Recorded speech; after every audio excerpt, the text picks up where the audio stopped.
Hi, so I don't know what this protest is. Can you fill me in? We're protesting the contract for LUSD teachers in schools. Basically, the union and teachers are asking for more support for schools in general. It's been pretty bad for a long time. And okay. Large class size. We don't have full-time nurses. We don't have full-time psychologists. So the kids, especially in this district, are very needy children with a lot of social issues, and we don't have the supports to deal with it. So they offered us a bit of a pay bump, but that's not sufficient because we're still working in conditions that they're not okay for teaching kids, basically. They're not okay for teaching kids. That's how I feel. Are you a teacher? I'm a teacher. Yeah, I actually teach an alternate curriculum autism program. And my students go into the elective classes, and the elective classes are so huge. It's so hard to deal with my kids. And there's not enough elective classes, so they'll shove a huge group of my kids in a class. My kids are having behavior problems and breakdowns because they can't handle it. Elective teacher, so he knows. Yeah, well, I really appreciate you telling me about this. So, because I actually am interested in autism. My mother was a doctor who worked on this problem. She actually published an international book on the topic, talking about chelation and its limited effects, but at least it's something, because we know it has something to do with the digestive system that's causing the brain malfunction of children early on, which she believes, and many other people believe, is due to vaccines. But this is, I don't want to. I know a lot of people are skeptical about that, but in any case, I don't want to. Yeah, it's actually what I would encourage you just on that subject. I don't want to harp on it too much. I've gone to seminars where they're studying the brain and autism and what affects it and impacts it, and they've determined that it's not anything to do with vaccines. But yeah, I don't want to divert from the school issue. No, I mean, because I do. I just want to say though that I have looked at it extensively, and I'll just caution this: don't always believe what you see, like on a 300-man CNN study proving that it's not vaccines. I found out later is actually they can actually make huge lies that most people can't believe. But now, why do you think that the school district why aren't they making smaller classes? They basically, they're saying they don't have the money, but they don't have the money. Saying that that's not true necessarily. That basically they want to privatize education. They want to have more charter schools. The only problem we have with charter schools is charter schools don't have any regulation or anything, so they basically kick out, especially my kids. My kids get kicked out. So they can kick out anyone, pretty much. So then what happens is those children go to the public schools, and then they take the funds for all the wonderful high-functioning children who are, the advanced children go to their schools, they get high test scores, they get all the funds. We're left with minimal students, minimal funds, minimal classes, and that way our class size goes up and we don't have the fundings to support the teachers or the staff at our schools. And because I just saw a poster over there that shows a Latino child that says charter schools free for everyone. Yes, there's free. It's not that it's cost. It's not privatization. It's not private schools yet. They're moving towards that. They're moving towards that. And also with charter schools can take over bits of LAUSD campuses. So I've worked at a school where that happened, where a charter school came in. They sit their kids down and they take classes, and they go out of their way to try to push you off your own campus and take your kids so that they have funding for their school and you don't have it. And teachers get fired and class size goes up and electives go down, and it just makes the whole school environment kind of crud. And you're trying to share. It takes away from what the main school is trying to do. And now, because we have money to bomb the Middle East, countries that don't do anything to us, over oil that is only destroying our environment. And yet they don't have money to make a decent class size. It's been that way for a long time. Yeah, they've taken money away from education in general, and they haven't ever put it back. And we went through, especially under this administration. Yeah, and we went through under the Trump administration. It's gotten worse. Well, the last budget that they tried to pass, they took a lot of money, especially out of alternate curriculums, and it's quite clear that they're trying to privatize the public education system. And LAUSD being the second largest district in the country, this is a big push for that. If they win and they start privatizing LAUSD, what's to stop them from doing it to all the smaller districts? Theoretically, it sounds great, but it's really not. It doesn't benefit everybody. It benefits the top echelons of students, basically, and everybody else is kind of left out in the cold. So that's the problem, is that public education is it favors the fortunate, while the average person gets the short end of the stick. That's pretty much that's another problem with charters is that this happened at a school I used to work at. The charter school down the street closed down. All the kids from the charter school had to go to the public school. Class sizes were 55, 56 for months and months until they got more teachers. They got more teachers, made more classes, and then another charter school opened up. All those kids that came from the first charter left, and then a bunch of teachers were out of a job. Wow, that's really weird. And so it kind of seems like an Orwellian nightmare that what's going to happen is that when schools are taken over by corporations, money is going to be the rule of the day. And if your child isn't seen as a profitable child, maybe you're going to get decent people that want to teach average people. They're going to be kind of out too, because ordinary people are going to be, or disabled people, or especially, are going to be getting the shaft. That's exactly right. And anybody with any kind of learning disability, anybody who doesn't has emotional issues, a parent passes away and they're having trouble in class, any of that stuff, divorce, all these things that impact children and impact their behavior and their ability to learn are going to be seen as non-profitable, and they don't want to. Can we trust big corporate companies? That's the thing. I don't think we can trust them with what they're doing now. I'm definitely not going to trust them with education. Right. Well said. Well, listen, thank you guys a lot for talking with me. So you guys are working here at Canoga Park High School, Hunters, which of course I'm familiar with. I live right here, so I know. I'm really appreciate you guys taking the time out to tell me what's going on. Do you have any suggestion for anybody listening who is interested in this issue? If you want to call, and I don't have the number on me, but if you want to call to the school board and make complaints, I'll have it on the UTLA website. The number you can call to help call the school board and push for helping public education. That's perfect. Okay, what was the site? What is it, a site or? It's I don't know the UTLA. It's United Teachers of Los Angeles. They'll have it on the website there. It should be the first thing that comes up on the UTLA website. UTLA yes, website. United Teachers of Los Angeles. United Teachers of Los Angeles. Okay, great. Right. Thank you guys very much. Thank you. Have a good day. You too. All right. Bye. CDC's own vaccine court expert witness confirmed vaccines can cause autism, so they fired him immediately. Sharyl Attkisson, who you should know about, I believe we've probably mentioned here before, sometime in the last decade of doing New World Next Week. Formerly with CBS News, she's been persistent in her media work regarding vaccine-caused health problems, specifically actually on the autism spectrum disorder. Ever since she worked on an in-depth report for CBS, which they refused to broadcast, which led to her leaving CBS and joining us in the independent journalism field. Today we investigate one of the biggest medical controversies of our time, vaccines. There's little dispute about this much. Vaccines save many lives, and rarely they injure or kill.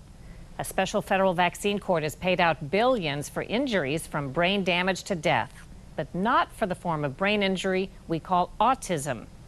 Now we have remarkable new information. A respected pro-vaccine medical expert used by the federal government to debunk the vaccine autism link says vaccines can cause autism after all. He claims he told that to government officials long ago, but they kept it secret. Yates Hazelhurst was born February 11th, 2000. Everything was normal, according to his medical records, until he suffered a severe reaction to vaccinations. Rolf Hazelhurst is Yates's dad. At first, I didn't believe it. I did not believe that vaccines could cause autism. I didn't believe it. This is today's hard reality for Yates. The trademark brain disease, pain, and inability to communicate that's common with severe autism. In 2007, Yates's father sued over his son's injuries in the little-known federal vaccine court. It was one of more than 5,000 vaccine autism claims. Congress created Vaccine Court in 1988 in consultation with the pharmaceutical industry. In the special court, vaccine makers don't defend their products. The federal government does it for them, using lawyers from the Justice Department. Money for victims comes from us, not the pharmaceutical industry, through patient fees added on to every vaccine given. Our hearings are all closed to the public. And that's statutory. In 2007, Yates's case and nearly all the other vaccine autism claims lost. The decision was based largely on the expert opinion of this man, Dr. Andrew Zimmerman, a world-renowned pediatric neurologist, shown here at a lecture. Dr. Zimmerman was the government's top expert witness and had testified that vaccines didn't cause autism. The debate was declared over. But now Dr. Zimmerman has provided remarkable new information. He claims that during the vaccine court hearings all those years ago, he privately told government lawyers that vaccines can and did cause autism in some children. That turnabout from the government's own chief medical expert stood to change everything about the vaccine autism debate, if the public were to find out. And he has come forward and explained how he told the United States government that vaccines can cause autism in a certain subset of children. And the United States government, the Department of Justice, suppressed his true opinions. Hazelhurst discovered that later when Dr. Zimmerman evaluated Yates as a teenager. That's when he partnered with vaccine safety advocate Robert F. Kennedy Jr., who has a voice condition. This was one of the most consequential frauds, arguably in human history. Kennedy was instrumental in convincing Dr. Zimmerman to document his remarkable claim of the government covering up his true expert opinion on vaccines and autism. Dr. Zimmerman declined our interview request and referred us to his sworn affidavit. It says on June 15, 2007, he took aside the Department of Justice, or DOJ lawyers he worked for, defending vaccines in vaccine court. He told them that he discovered exceptions in which vaccinations could cause autism. I explained that in a subset of children, vaccine-induced fever and immune stimulation did cause regressive brain disease with features of autism spectrum disorder. This panicked the two DOJ attorneys, and they immediately fired Zimmerman. They called, that was on a Friday, and over the weekend they called Zimmerman and said his services would no longer be needed. They wanted to silence him. Days after the Department of Justice lawyers fired Dr. Zimmerman as their expert witness, he alleges they went on to misrepresent his opinion to continue to debunk autism claims. Records show that on June 18, 2007, a DOJ attorney Dr. Zimmerman spoke to told Vaccine Court, "We know Dr. Zimmerman's views on the issue. There is no scientific basis for a connection between vaccines and autism." Dr. Zimmerman now calls that highly misleading. The former DOJ lawyer didn't return our calls and emails. Kennedy has filed a fraud complaint with the Justice Department Inspector General, who told us they don't comment on investigations or potential investigations. Meantime, CDC, which promotes vaccines and monitors vaccine safety, never disclosed that the government's own one-time medical expert concluded vaccines can cause autism. And to this day, public health officials deny that's the case. Based on dozens of studies and everything I know as a physician and a scientist, there's no link between autism and vaccines. CDC declined our interview request. In addition to filing a fraud complaint, Kennedy has delivered Dr. Zimmerman's affidavit to leaders on Capitol Hill. But there, he claims, is another key part of this story: roadblocks set up by the pharmaceutical industry, or pharma.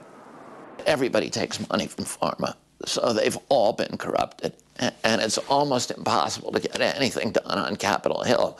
Kennedy, a Democrat, isn't the only one claiming vaccine industry money rules the day. We spoke to 11 current and former members of Congress and staff who claimed they faced pressure, bullying, or threats when they raised vaccine safety questions. Several of them agreed to appear on camera. There's no question in my mind whatsoever that the pharmaceutical industry had a great influence with people over at the CDC and FDA. There's no question in my mind. Republican Dan Burton, former chairman of the House Oversight Committee, has an autistic grandson. I am not against vaccinations. He pursued vaccine investigations in the early 2000s. Beth Clay was one of his staffers. There was a lot of pressure from people on the Hill. When you say people on the Hill were exerting pressure, what kind of people? Colleagues? Well, colleagues, there were pharmaceutical lobbyists. The pharmaceutical lobbyists had, you know, they're the same people that have been entrenched. They can walk into any office in Capitol Hill and they'll talk to staff, they'll talk to members, and they'll encourage them to discourage our investigation. At the risk of stating the obvious, why do they have that kind of access to members? It's money. I mean, if you look at the donations over the last 20 years, the pharmaceutical industry, and Republican and Democrat, they're nonpartisan. They put money everywhere. Former Congressman Dr. Dave Weldon, a Republican, says he got the message loud and clear. If you would want to hold a hearing on an issue like vaccines and autism, your own leadership might fight you on that because of the financial influence the pharmaceutical industry No, they wouldn't has? fight you. They would kill it. It's dead. They don't even want to discuss it. It's dead on arrival. If you as an individual member want to take on the pharmaceutical industries, it's forget it. Can you describe an incident or just how that would go? It would typically be in a hallway or on the street, and you know, people would come up to you and say, you know, you really need to, you know, back off on this. It could be bad for the community or bad for the country or bad for you. Weldon says he's generally pro-vaccine depending on the patient and the shot, and gives flu shots to adults. We asked him to review Dr. Zimmerman's new affidavit.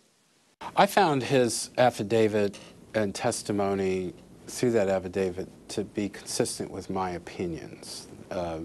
Some children can get an autism spectrum disorder from a vaccine.